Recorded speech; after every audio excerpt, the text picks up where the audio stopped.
देखो भगवान हमारे 56 भोग नहीं पाते, भगवान हमारा भाव पाते हैं। इसलिए भगवान को जो भी जिमाओ भाव से जिमाओ। देखो जब तक भगवान का और हमारा भाव एक नहीं होगा, बहुत ध्यान से समझना, भगवान का भाव बड़ा ऊंचा है और हमारा भाव बहुत नीचा है। अब आप बाजार में कोई वस्तु क्रय करने जाएं और बाजार में आपने पूछा कि भैया ये वस्तु कितने की है, उसने कहा 40 रुपए, आप कह रहे हैं 20 रुपए, तो बताओ वस्तु खरीदी जाएगी?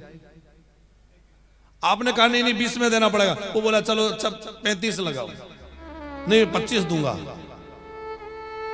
वो कह रहे अच्छा तुम्हारी ना हमारी 30, तुमने भी कहा चलो 30। तो हम कुछ ऊपर उठ गए और वो कुछ, और जैसे दोनों का भाव मिला तो वस्तु खरीद ली गई। उसी प्रकार भगवान अपने भाव से जब नीचे आते हैं और हम थोड़ा अपने भाव को ऊपर उठाएं, और जहां दोनों का भाव मिल जाएगा वही बात बन जाएगी साहब, उसी का नाम भक्ति है। भाव बिना बाजार में वस्तु मिले नहीं मोल, इसलिए भाव बिना हरि ना मिले प्रेम सहित हरि बोल, भाव सहित हरि बोल। भैया भाव से उनका नाम लीजिए। आप जितनी भी पूजा करते हैं ना, बड़े भाव से करिए, उसमें बड़ा प्रेम रखिए। ऐसा नहीं कि बस पूरा करना है, ये कोई कॉरम थोड़ी पूरा करना है। क्या करें, भगवान के लिए माला भी बना है ना, एक एक पुष्प चुन करे करे, ये अच्छा लगेगा, आज ये अच्छा लगेगा। कल हमने कहा था ना कि कभी कभी ऐसे ही भगवान के सामने बैठ जाया करो तो आपको उनके भाव पता चलेगा कि वो कब क्या चाहते हैं। कभी बाजार में जाओ और सुंदर फल रखे हों और उन्हें देख के आपको अपने कन्हैया की याद आ जाए, ऐसा होता है कभी? हम बाजार में फल मिठाई सजी देखते हैं तो बच्चों की याद आ जाएगी, बच्चों की याद तो आ जाएगी, बच्चों के लिए ले जाते हैं। अपने खाने की याद आ जाएगी, बच्चों की याद आ जाएगी, पर कितनी बार भगवान की याद आती है? भैया भक्त तो वो है जो कभी विभक्त ना हो, हर समय यही याद करे। कोई अच्छा पुष्प देखे बोले ये पुष्प तो मैं अपने कन्हैया को चढ़ाऊंगा। कोई अच्छा फल दिख गया, अरे ये तो कितना बढ़िया आम है, ये तो मेरे ठाकुर जी को भोग लगना चाहिए। कितनी सुंदर माला, ये तो मेरे कन्हैया को कितनी प्यारी लगेगी। कितना अच्छा वस्त्र, ये मेरे ठाकुर जी पे कितना सजेगा। हर वस्तु में भाव, और जब भाव आपका इतना होगा ना तो याद रखिएगा, आप प्रभु को इतना याद रखेंगे तो भगवान भी आपकी इतनी याद रखेंगे कि जीवन में कोई कमी नहीं रहने देंगे। ये तो मेरे भक्त को चाहिए, मेरे भक्त को ये मिल जाए, मेरे भक्त को ये मिल जाए। जिमी बालक राखहि महतारी। अच्छा एक बात बताओ, बच्चा छोटा रहता है तो बच्चा माँ को ज्यादा याद करता है कि माँ बच्चे को ज्यादा याद करती है? बच्चे को भूख लगेगी तो रोएगा, और पेट भर जाएगा तो माँ को भूल जाएगा, खिलौने में खेलने लगेगा और कुछ करने लगेगा।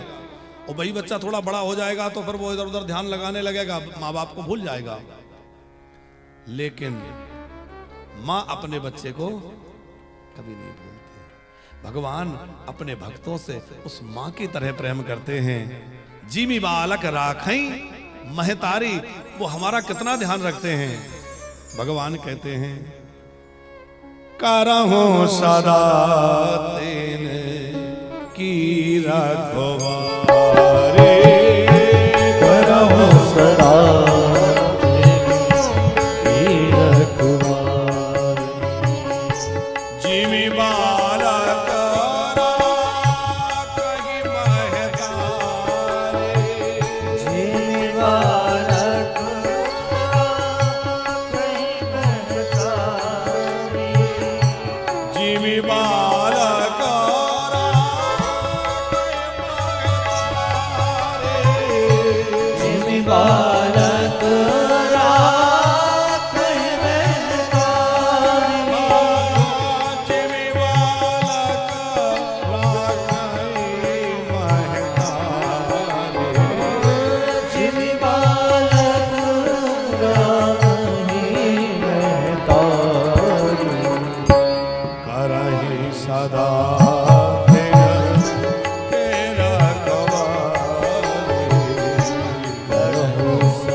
जैसे माँ अपने बच्चे का पल पल पर ध्यान रखती है, भूखा होगा, कहाँ है, क्या कर रहा है, किधर गया, कितना ख्याल रखती है अपने बच्चे का, जैसे माँ बच्चे का ख्याल रखती है, वैसे ही परमात्मा हम सबका ख्याल रखते हैं।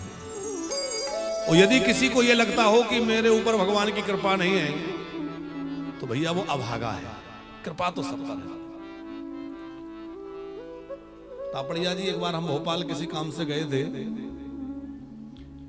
एक भक्त के यहां बैठे थे, उनके मित्र आए, वो अपने मित्र से परिचय कराते हुए बोले ये हमारे मित्र हैं, बहुत पुराने हैं, और महाराज जी एक बात है कि ये भगवान को नहीं मानते, नास्तिक हैं।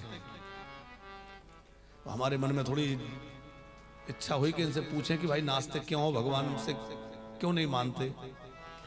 वो बोले कि देखो बात ऐसी है कि मैं तो ये मानता हूं भगवान है ही नहीं। हमने कहा ठीक है, पर ऐसा तुम्हें क्यों लगता है। तो उस व्यक्ति ने जो उत्तर दिया, उसने कहा कि इसलिए मुझे ऐसा लगता है कि भगवान कुछ नहीं है, मेरे जन्म के बाद मेरे पिताजी चले गए, जन्म के पहले ही पिताजी शांत हो गए, और जन्म के कुछ दिन बाद मेरी माँ भी चली गई, मैं अनाथ हो गया, जैसे तैसे मेरा पालन हुआ, बचपन बड़े कठिनाई से गुजरा। इस तरह से उन्होंने कुछ अपनी घटना सुनाई। तो हमने कहा इसमें क्या बात। बोले मुझे ये लगता है कि सब भगवान ने किया। तो हमने कहा पर अभी कह रहे थे भगवान है ही नहीं, अभी कह रहे थे कि भगवान है नहीं, तो अब कह रहे हो कि भगवान ने मुझसे मेरी माँ छीन ली, मेरे पिता छीन लिए, मुझे इतना परेशानी हुई, तो ये भगवान ने छीन लिया। तो यदि भगवान ने छीन लिया इसका मतलब भगवान है, तो वो चक्कर में पड़ गए। बात स्पष्ट हो गई कि नहीं। हमने कहा देखो ये तुम्हारा भ्रम है कि भगवान ने छीन लिए। भगवान किसी को दुख नहीं देते, क्योंकि जिसके पास जो होगा नहीं वो कहां से देगा। भाई हमारे पास अब ये है, हम आपको दे देंगे, अब आप कुछ और मांगे जो हमारे पास होगा ही नहीं, कहां से दे देंगे। भगवान के पास दुख नहीं है, क्योंकि भगवान सुख के सागर हैं, सुख के सिंधु हैं। भगवान के पास दुख है ही नहीं, तो भगवान दुख देंगे कहां से। जो आनंद सिंधु सुख राशि शी करते त्रिलोक सुखासी, वो दुख नहीं दे सकते। फिर हमें दुख क्यों मिलते हैं। कारण ये है कि हमने पहले कुछ ऐसे हमारे से शुभ अशुभ कर्म बने हैं, उनका फल आज मिल रहा है। पर अब अच्छा करें यदि आगे अच्छा चाहते हैं तो। देने वाले राम जी नहीं, देने वाले तो हमारे कर्म हैं। हाँ, यदि जीवन में कुछ अच्छा हुआ है तो भगवान ने किया है, ऐसा मानिए कि भैया जो जीवन में अच्छा हुआ तो भगवान ने किया है। एक प्रश्न आप लोग कर सकते हैं कि महाराज जी जब कहते हैं कि सब भगवान ही करते हैं तो हमें पाप पुण्य क्यों लगता है। कई लोग ये प्रश्न करते हैं कि जब सब भगवान ही करते हैं, बिना भगवान की इच्छा से कुछ नहीं होता, तो हमने चोरी करी तो भगवान की इच्छा से करी, हमने कुछ करा तो भगवान। ऐसा नहीं है, भगवान की इच्छा से सब होता है, लेकिन भगवान ने हमें कर्म करने की स्वतंत्रता दी है, और उस कर्म को कैसे करना है, क्या करना है, क्या नहीं करना है, इसके लिए बुद्धि दी है, विवेक दिया है। तो विवेक से करो। और फिर ये बतलाया है पुराणों में, शास्त्रों में कि ये करो और ये ना करो। भैया कहां गए, बच्चे कहां गए, उन्हें तो कहो बैठे रहे। हाँ, एक जगह हमें से कहीं बतला रहे थे कि एक आजकल बच्चे पूछते हैं ना, इसलिए हम बच्चों को याद कर रहे हैं, अरे हम पुराण क्यों पढ़ें, ये सब किताबें हम क्यों पढ़ें। हमने एक जगह कहीं बोला था कि बेटा ऐसा है कि जब भी कोई कंपनी कोई प्रोडक्ट बनाती है तो उसके साथ में एक बुक आती है, उसमें लिखा रहता है इसको कैसे उपयोग करना है और कैसे नहीं। उसमें लिखा होता है ना, इसके साथ ये व्यवहार करें, ये ना करें, इतने टेम्परेचर में रखना है, ऐसे करना है, ऐसे नहीं करना है। जैसी वस्तु होगी, जैसा प्रोडक्ट होगा, वैसे निर्देश लगे होंगे। तो जैसे हर कंपनी के प्रोडक्ट पर अपने नियम निर्देश की पुस्तिका होती है, ऐसे ही भगवान ने जब ये प्रोडक्ट बनाया तो निर्देश पुस्तिका साथ में भेजी है कि ये करना है, ये नहीं करना है। ये ग्रंथ जो है वो निर्देश पुस्तिका है, उसमें लिख दिया क्या करना है क्या नहीं करना। अब उसके विपरीत करोगे तो गड़बड़ होगी। तो भैया ये तो हमारे लिए वो भेजा है कि क्या करना है क्या नहीं। तो भगवान ने विवेक दिया है, पर ग्रंथ दिए हैं क्या करें क्या ना करें। और फिर भी हम यदि गलत करेंगे, हाँ अब आप कहें कि नहीं हम तो भगवान के समर्पित हैं, भगवान के लिए पूरी तरह समर्पित, तो वो कब? जो भक्त ये मान ले कि मैं तो पूरी तरह भगवान के लिए समर्पित हूं, अपनी निज इच्छा या निज सुख की कोई कामना ना रहे, पूरी तरह भगवत समर्पित हो जाए, उसके लिए पर ना पाप लगेगा ना पुण्य लगेगा। लेकिन वो कब? जब उसकी कोई इच्छा ना रह जाए, कोई कामना ना रह जाए, वो अपने आप को पूरी तरह भगवान के चरणों में समर्पित कर दे।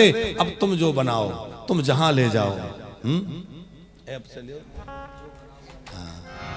तो लेंगे कि प्रभु जो बनाओ सो बन जाएंगे। भक्त एक ही बात कहता है।